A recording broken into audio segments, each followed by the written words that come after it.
نحمده ونصلي على رسوله الكريم أما بعد فأعوذ بالله من الشيطان الرجيم بسم الله الرحمن الرحيم إذا السماء انفطرت وإذا الكواكب انتثرت وإذا البحار فجرت وإذا القبور بعثرت علمت نفس ما قدمت وأخرت صدق الله العظيم. سورة الانفطار دیرشتم پارا ابتدائی آیات ندی دی سورة الانفطار وی زکچی د دې صورت په اولنی آیت کې لفظ د انفطارت راغلی دی چې د هغې مصدر انفطار دی په دې بنا دې صورت ته سورة الانفطار وی. انفطار په معنا د چودېدو او د قیامت په اولنی شپېلې کې به اسمان اوچوي نو په دې بنا دې صورت ته سورة الانفطار وی. دا صورت مکی صورت دی د نبی علیہ السلام د هجرت نه مخکې نازل دی. دا صورت په اعتبار د ترتیبی قرآنی سره 82 دی او د نزول په لحاظ سره هم دا صورت 82 دی. په دې صورت کې یو رکوع 19 آیاتونه دي. د دې صورت د مخکې صورت سره ربط او مناسبت دا دي چې په مخکې صورت کې د قیامت ابتدایي حالات بیان شو او په دې صورت کې هم د قیامت ابتدایي حالات ذکر کیږي. په دې صورت کې الله رب العالمین د قیامت ابتدائی حالات ذکر کئی چې کله قیامت راشي اسرافیل علیہ السلام اولنیش پہلے اوہی ټول خلق چې څومره ژوندي وي دا ټول بمړ شي تر دې چې فرشتي بم ټولي وفات شي اسمان به اوچوي ستوري به خواره واره شي دریابونه به د یو بل سره ګډ وډ شي. پرون تاسو ته تفسیر تیر شوی صحابه کرام تفسیر کوي خصوصا حضرت عبدالله ابن عباس رضی الله عنه چې دا ستوري دا په زنجیرونو کې پیللي دي او دا زنجیرونه فرشتو نیولي دي نو چې کله د قیامت ابتدایي حالات شي اولنیش پہلے اسرافیل علیہ السلام وہی دا زنجیرون با دی فرشتون اغردیگی او دی با وفات شی چه زنجیر اغردیگی دا سوری بخوار وار را اغردیگی دا با بینور شی دا با دا قیامت ابتدائی حالات شی. کلچ اسرافیل علیہ السلام دا اولنیش پہلے نبات تلویخ کالا پس ویمش پہلے اوئی نو خلق به د قبرون بیا را پاسی څومره خلق چې وفاسی وي دا ټول برا ژوندي شي. اوس په دې ځای کې لفظ راځي واذا القبور بعثرت خلق به د قبرون را پاسی. دا دلیل د اهل سنت والجماعه د عقیده دي. اهل سنت والجماعه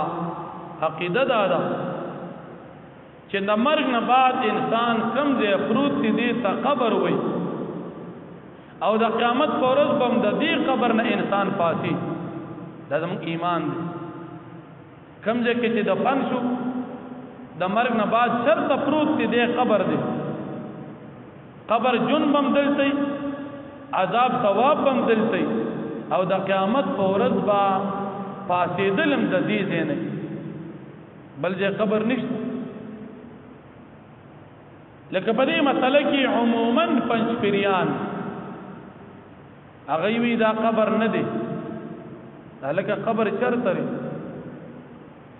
وی قبر د اوم اسمان نه بره دی چې هغې ته علیین وي او د اومې ځمکې لاندې دي چې هغې ته سجین وي نو موږ وایي دغه ځای خو الله نه دی ویلی چې قبر دی پیغمبر علیه السلام نه دی ویلی چې دا قبر دی چا هم نه دی ویلی چې قبر دی ته وایې قبر دی ستا خبره خو ټیک نه ده الله وایي چې دې قبر نه به خلک پاسي اذا القبور بعثرت اسرافیل علیہ السلام چې دویمه شپېلې ووهي او خلق د قبرون نه پاسي نو دا قبر خو د ځمکې قبر دی که قیامت پر ورځ به خلک کوم ځای نه پاسي هم د دې ځمکې قبر نه کم او ته وایې نه نه سجین او علیین نه نو موږ وایي الله چې کوم ځای ته قبر وایي تی ولې نه منې پنځپیري وایي چې د مرګ نه بعد دنیا کې چې کوم انسان وخت تیر کړي دته نه عذاب شته نه ثواب شته دته څه نشته ولې نشته دا قبر نه دی قبر خو هغه ځای کې چې کوم ځای کې روح اوسېږي علیین او سجین عذاب او ثواب د التری او دلته څه نشته نو موږ وایي قرآن وایي چې دې ځای کې دی او ته وایې هلته دی د دې وجې نه ستا عقیده غلطه ده د قرآن نه خلاف منګ اکثر دې ملګرو ته وایو پنځپیران نه سبق مه وایې ځکه دا ګمراه دي د قرآن په نوم تاله دوکه درکوي نو ته به وایې چې دا خو ما ته همدغه یو قرآن دی دی وایي نو قرآن خو یو دی خو چې دا کومه تشریح کوي دا غلطه کوي اوس قرآن وایي دا ځای قبر دی او دی وایي دا قبر نه دی نو اوس د دو منو که د قرآن ومنو نو کدی تا ته قرآن مخې ته کېدی چې راته سبق درته ویم نو غلطي به نه کې شیعه وایي زه مسلمان یم هغه هم قرآن مخې ته ږدي قادیاني وایي زه مسلمان یم هغه هم قرآن مخې ته ږدي دا قرآن خو د ډال پته ورږدي په دې وجې خو نږدي چې تا ته سمې خبرې وکړي که سمې خبرې یې کولې خو دې به بیا ګمراه نو په دې قرآن چې تا لږ ګمراهي در نه کړي نو بلې خو د انګلیش په کتاب نه درکې دا دلیل د اهل سنت والجماعه د عقیدې دی چې دې قبرونو نه به خلک راپاسي او قبر هم دا ځای دی بل نشته پنځپیریان چې وایي دا قبر نه دی غلط وایي په دې مسله کې دې سر هېڅ قسم دلیل نشته د دې وجې نه زمونږ د علمای دیوبند فتوا دا ده چې پنځپیري پسې مونځ نه کېږي ځکه دا ګمراه او بېلارې دی او د اهل سنت والجماعه د نجات والا ډلې نه دی خارج دی د پسې مونځ کول مکروه تحریمي دی او د امام جوړول ناجایز دی که یو جماعت کې په دوکه د لراغې او جمع درکوي نو که وسط کېږي د مرۍ به یې نیسي او جمع نه به یې رستو کې مونځو پسې نه کېږي نو مونځ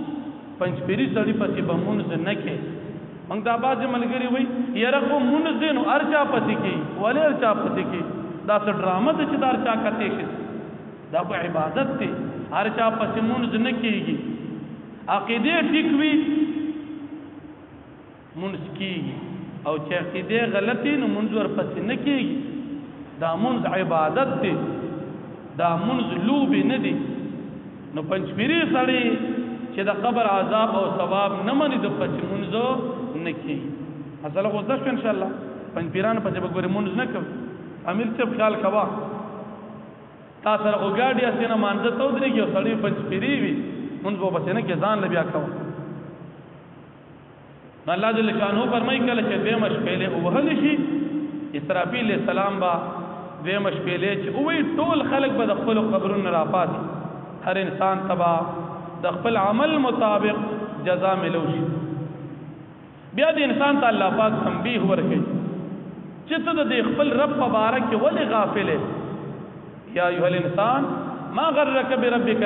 کوم شي ته په غفلت کې اچولي خپل هغه رب دې پرېښی دی چې ته پیدا کړي ښایسته شکل صورت یې درکړی دی هغه رب دې پرېښی او بیا دا کافران دي د قیامت د ورځې نه انکار کوي حالانکه په دې باندې موږ دوه فرښتې مقرر کړي چې هغې ته کرامن کاتبین وایي یو ښي طرف ته ناسته او یو کس طرف دا لیکل کوي دې سره رجستر دي ستانه کوم لیکي او ثابتیم لیکي بیا د نیکانو انجام جنت دی او د بدان انجام جهنم دی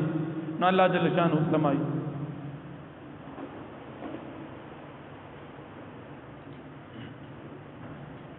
اذا السماء انفطرت هر کله چې اسمان اوچوي و اذا الكواكب انتثرت او هر کله چې ستوري خوار وارشي و اذا البحار فجرت او هر کله چې دریابونه ګډوډ شي یا روان شي و اذا القبور بعثرت او هر کله چې قبرونه والا خلق را پور تکړي شي قبرونه وران شي علمت نفس معلوم بشي انسان تا دے نفس تا ما قدمت واخرت سجد دوزان نوړان دي لګلي سي چرست پرېخري یا ایها الانسان اے انسان ما غرک سپدو کی واچولې تو بربک الکریم فخبر رب بارکه چې عزت من رب دی الذي غذاب خلقك چې پیدا کړی فسواک تی برابر کړی فعدلك بیامان میان حال کړی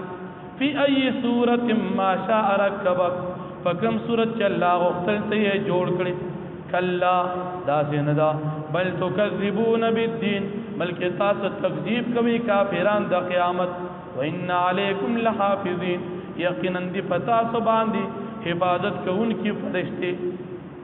کرامن کاتبین چې عزت مند دی ولیکون کې دو فرشتي دي یعلمون ما تفعلون دی بیګ پاغه چې تاسو کوي ان الابرار لفی نعیم یقینا نیکان په نعمتونو کې وي وان الفجار لفی جهنم او یقینا فاجران په جهنم کې وي